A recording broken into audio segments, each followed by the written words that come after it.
deadly riots over the government's plan to avoid defaulting on its loans. Is that the unemployment keeps rising, and it has to keep rising just because you have an excess supply of goods, which is this is all borrowed money that our that debt is owned by banks in other countries. Still knows a lot. Including right here at home. In the form of a convenient personal loan.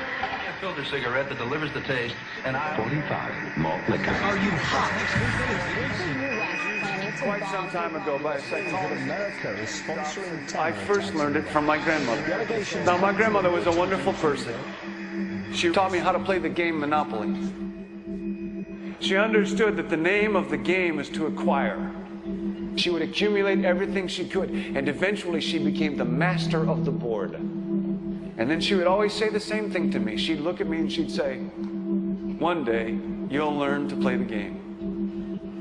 One summer, I played Monopoly almost every day, all day long. And that summer, I learned to play the game. I came to understand the only way to win is to make a total commitment to acquisition. I came to understand that money and possessions, that's the way that you keep score. And by the end of that summer, I was more ruthless than my grandmother. I was ready to bend the rules if I had to win that game. And I sat down with her to play that fall. I took everything she had. I watched her give her last dollar and quit in utter defeat. And then she had one more thing to teach me. Then she said,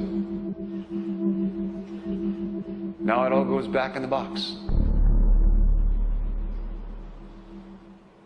All those houses and hotels, all the railroads and utility companies, all that property and all that wonderful money. Now it all goes back in the box. None of it was really yours. You got all heated up about it for a while. But it was around a long time before you sat down at the board. And it will be here after you're gone. Players come and players go. Houses and cars, titles and clothes, even your body. Because the fact is that everything I clutch and consume and hoard is going to go back in the box, and I'm going to lose it all.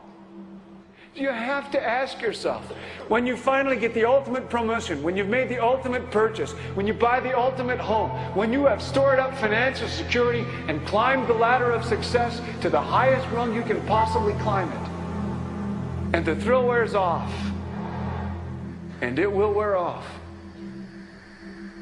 then what? How far do you have to walk down that road before you see where it leads? Surely you understand, it'll never be enough. So you have to ask yourself the question, what matters?